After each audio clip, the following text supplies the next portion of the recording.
Forum বড় হচ্ছে না, জেনেটিক্সকে দোষ দেওয়া আজ থেকেই বন্ধ করো। আর এই 45 সেকেন্ডস আমার কথা মন দিয়ে শোনো। আমি আজকে তোমাদেরকে 4টে ম্যাথামেটিক্যালি ব্রেকডাউন দেব, যেটা তোমার ফোরাম গ্রো করতে সাহায্য করবে। প্রথম ভুল, ওভার ডিপেন্ডেন্সি অন স্ট্র্যাপস। দেখো, ব্যাক ট্রেনিং করবার সময় হেভি সেটস এর ক্ষেত্রে স্ট্র্যাপস ঠিক আছে, কিন্তু আমি অনেককেই দেখেছি যে ওয়ার্ম আপ সেটেও স্ট্র্যাপস ইউজ করে। কেন?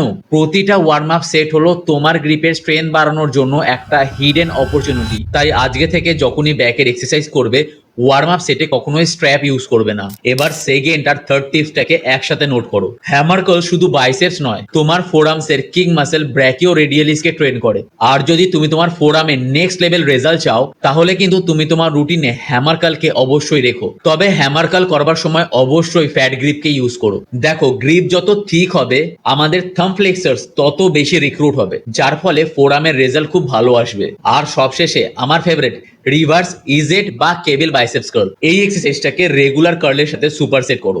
আগে রিভার্স কার্ল মানে প্রোনেশন কার্ল করো, তারপরে নর্মাল কার্ল মানে সুপিনেশন কার্ল করো। এই টেকনিকটা ফলো করলে তোমার ফোরাম মাসেলস এর মধ্যে এমন মেকানিক্যাল টেনশন তৈরি হবে যে তোমার ফোরামের গ্রোথ 2x বেড়ে যাবে। সো এই টোটাল প্রোটোকলটাকে নেক্সট 3 উইকস ফলো করে দেখো। ডিফারেন্সটা আয়নাতে না, তুমি তোমার লিফটিং স্ট্রেংথে বুঝতে পারবে। সায়েন্স বেসড বডি বিল্ডিং আর ম্যাথামেটিক্যালি প্রিসিশনের জন্য আমার চ্যানেলটাকে অবশ্যই ফলো করো। So stay discipline.